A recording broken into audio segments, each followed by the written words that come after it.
ಈ ಬೆಳ್ಳಿ ಹಬ್ಬದ ಸ್ಮರಣಿಕೆಯಲ್ಲಿ 25 ವರ್ಷಗಳಲ್ಲಿ ಕೃಷಿ ವಿಸ್ತರಣಾ ವ್ಯವಸ್ಥೆಯಲ್ಲಿ ಸೇವೆ ಸಲ್ಲಿಸಿದಂತಹ ಕುಲಪತಿಗಳು, ವಲಯ ಯೋಜನಾ ನಿರ್ದೇಶಕರು, ವಿಸ್ತರಣಾ ನಿರ್ದೇಶಕರು, ಕೇವಿಕೆಯ ಮುಖ್ಯಸ್ಥರು, ವಿಜ್ಞಾನಿಗಳು ಹಾಗೂ ಎಲ್ಲ ಸಿಬ್ಬಂದಿಗಳ ವಿವರಗಳನ್ನು ಕ್ರೋಢೀಕರಿಸಿದ್ದೇವೆ. ಹಾಗೆಯೇ ಕೃಷಿ ವಿಜ್ಞಾನ ಕೇಂದ್ರದ ಮುಂಚೂಣಿ ಪ್ರಾತ್ಯಕ್ಷಿಕೆ, ತಂತ್ರಜ್ಞಾನ ವಿಶ್ಲೇಷಣೆ, ಪದ್ಧತಿ ಪ್ರಾತ್ಯಕ್ಷಿಕೆ, ಕೌಶಲ್ಯಾಭಿವೃದ್ಧಿ ತರಬೇತಿಗಳು ಇತ್ಯಾದಿ.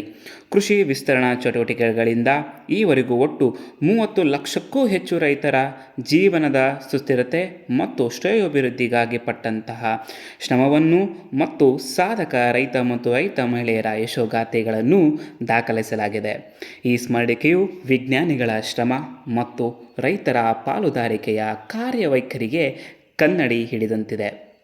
ಸಮಯದ ಜೋಕಾಲಿಯಲ್ಲಿ ಅದೆಷ್ಟೋ ನೆನಪು ಕೆಲವೊಮ್ಮೆ ನಗುವಿನಲ್ಲಿ ಪುಟಿದೆದ್ದರೆ, ಕೆಲವೊಮ್ಮೆ ಅಶ್ರುವಿನ ಕಾಲಚಕ್ರದ ಹೆಜ್ಜೆಯೊಂದಿಗೆ ಅನುಭವದಿಂದ ಪೋಣಿಸಿದ ನೆನಪು. ಇಂತಹ ಸುಂದರ ನೆನಪಿನ ಬುತ್ತಿಯನ್ನು ಸ್ಮರಣಿಕೆಯ ರೂಪದಲ್ಲಿ ಹೆಕ್ಕಿ ತೆಗೆಯಲು ಸಹಾಯ ಹಸ್ತ ನೀಡಿದ ಎಲ್ಲ ಸಿಬ್ಬಂದಿಗಳಿಗೆ ನಾವು ಆಭಾರಿ. ಧನ್ಯವಾದ.